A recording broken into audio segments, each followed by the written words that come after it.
రోజుల ముందు నుంచే ప్రధానమంత్రి నరేంద్ర మోడీ గారు కూడా చంద్రబాబు నాయుడు గారితో ఫోన్ లో మాట్లాడి అన్ని రకమైన చర్యలు తీసుకోండి, ఎస్డీఆర్ఎఫ్ బృందాలు, ఎన్డీఆర్ఎఫ్ బృందాలు రెడీ చేస్తాం, మీకు ఏం కావాల్సిన సరే కేంద్ర ప్రభుత్వం సిద్ధంగా ఉంది, మొత్తం కట్టుదిట్టం చర్యలు తీసుకోండి అన్న.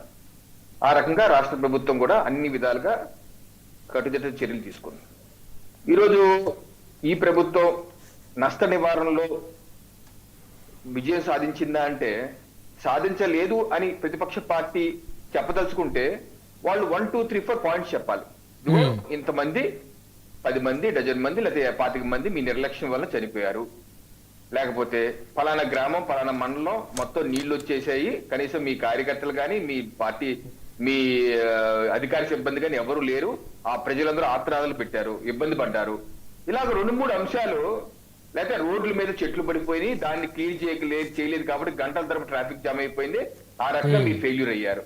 ఇటువంటి 3-4 అంశాలు చెప్పాలి. అటువంటి ఏమి చెప్పకుండా ఏదో ఇస్రో శాటిలైట్ ఎగరేస్తున్నారు, ఆయన ఎక్కడ ఉన్నారని కాసేపు, మళ్ళీ ఇస్రో శాటిలైట్ లో ఆయనే ఉన్నారని మళ్ళీ చెబుతూ, ఉన్నారా లేరా కనీసం మీరన్నా స్పష్టంగా చెప్పాలి కదా. ఉంటే ఉన్నారని చెప్పండి ముఖ్యమంత్రి గారు, లేతే లేరని చెప్పండి. అంతేగాని ఇస్రో లాగా ఉన్నారని మీరే అంటారు, లేరా అని మీరు అంటారు. మరి ముఖ్యమంత్రి కానీ కేబినెట్ మంత్రులు కంట్రోల్ రూమ్ లో ఉండి పర్యవేక్షణ చేయకుండా ఏం చేయాలి? వెళ్ళి సముద్రం ముందు నుంచొని వాయిపో అనాలా ఏంటి? వాళ్ళు కంట్రోల్ రూమ్ లో ఉండి మొత్తం పర్యవేక్షించుకుంటారు, సిబ్బంది ఏ రకంగా పునరావాస కేంద్రాలు జరుగుతారో సమీక్షిస్తుంటారు, వారికి కావాల్సిన అందుతునే లేదు చూస్తుంటారు. దానిలో తప్పట్టేది ఏంటి? పైగొచ్చు వాళ్ళ ప్రభుత్వంలో అట ముందస్తుగానే 2000 ఇచ్చేసేవారంట. ముందస్తుగా ఏంటి? తుఫాను పడక ముందేనా? సముద్రంలో తుఫాను పడక ముందే 2000 ఇచ్చేసేవారా?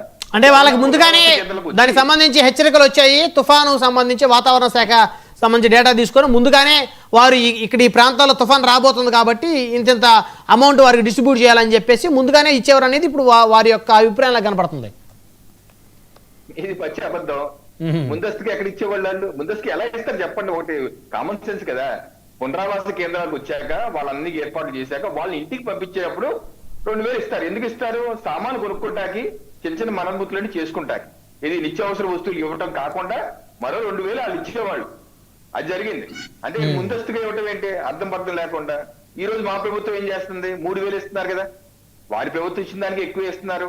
అలాగే నిత్యావసర వస్తువులు కూడా ఎక్కువ ఇస్తున్నారు.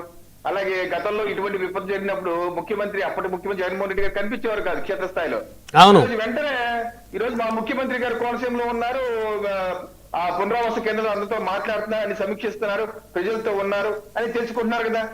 అవును. ఇలా ప్రొయాక్టివ్ గా ఉంటే మళ్ళీ వాళ్ళే అంటారు మాకు వాలంటీర్ వ్యవస్థ ఉండేది, వాలంటీర్ వ్యవస్థ ఇంటింటికి వెళ్ళి చేసేవాళ్ళు, ఇప్పుడు ఏముంది ఎమ్మెల్యేలు వెళ్తున్నారు. ఎమ్మెల్యేలు వెళ్తే మంచిదా, వాలంటీర్లు వెళ్తే మంచిదా?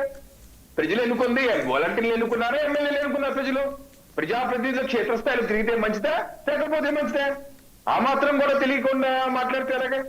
ఈ రోజు ఎమ్మెల్యేలు, ఎంపీలు, ఎమ్మెల్సీలు, పార్టీ నాయకులు, ఎన్డీఏ నాయకులు అందరూ ప్రజల్లో ఉన్నారు. ప్రజల్లో ఉండి వాళ్ళు నచ్చజెప్పి వాళ్ళని పునరావాస కేంద్రాలు తీసుకొచ్చి అన్ని అక్కడ ఏర్పాట్లు జరిగే విధంగా, వారికి చక్కటి భోజనం అందే విధంగా ఇబ్బంది కలగకుండా చూసుకున్నారు. దీన్ని మనం అభినందించాలి కదా.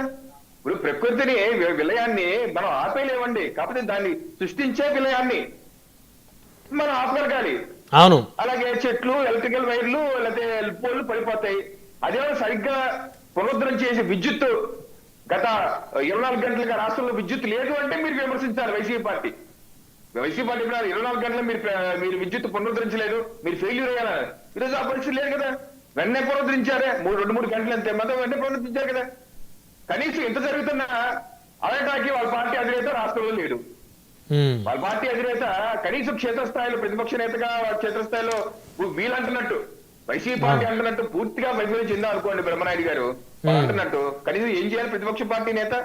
అది వెళ్ళాలి కదా. ఇల్లు నుంచో అక్కడ కూర్చొని మాట్లాడి ప్రజలతో ఉండి, ఇదిగో ఇక్కడ ఇవ్వట్లేదు మీరు ఇవ్వండి. అవును. ప్రభుత్వం ఎక్కడన్నా ఫెయిల్యూర్ అయితే ఆ ఫెయిల్యూర్ ని ఎత్తి చూపాల్సిన బాధ్యత ప్రతిపక్ష నాయకుడిదే కదా.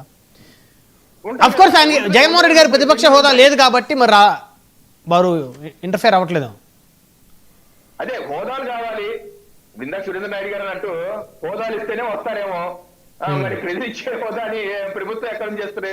సో అందుకని ఆయన రాలేదా? ఈ రకంగా పక్క రాష్ట్రాల్లో ఉండి ఇక్కడ పూర్తిగా ఫెయిల్ అయిందంటే ప్రతిపక్ష పార్టీ కూడా ఫెయిల్ అయినట్టే కదా.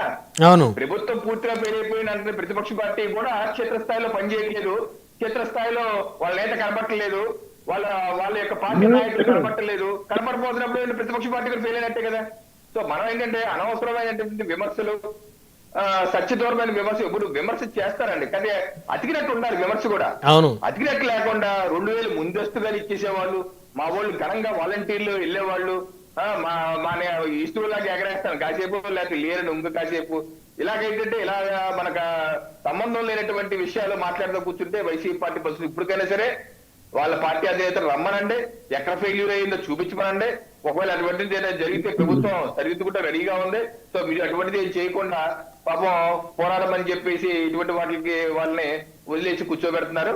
ఇది ప్రతిపక్ష పార్టీ కూడా పూర్తిగా ఫెయిల్యూర్ అయింది. మా ప్రభుత్వం, ఎన్డీఏ ప్రభుత్వం, ఎన్డీఏ పార్టీ నేతలు క్షేత్రస్థాయిలో ఉన్నారు, చక్కగా పనిచేశారు, సమన్వయంతో పనిచేశారు, ప్రజల్ని ఆదుకున్నారు. తప్పనిసరిగా ప్రజలు ఈ యొక్క సమస్య నుంచి త్వరగా కోలుకుంటారు. ప్రభుత్వం మీకు అండగా ఉందని చెప్పేసి ఈ సందర్భంగా భరోసా ఇస్తున్నాం బ్రహ్మనాయుడు గారు రాష్ట్ర ప్రజలకు.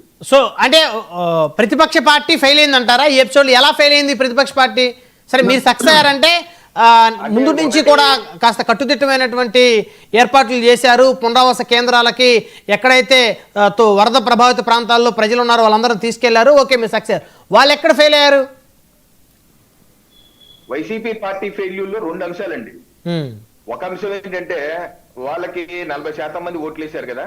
అవును. ఆ 40% మంది ఓట్లలో ప్రజలు ఉన్నారు కదా. ఆ ఓట్ల ప్రజానికానికి వాళ్ళ నేత కూడా అండగా నిలబడాలి కదా.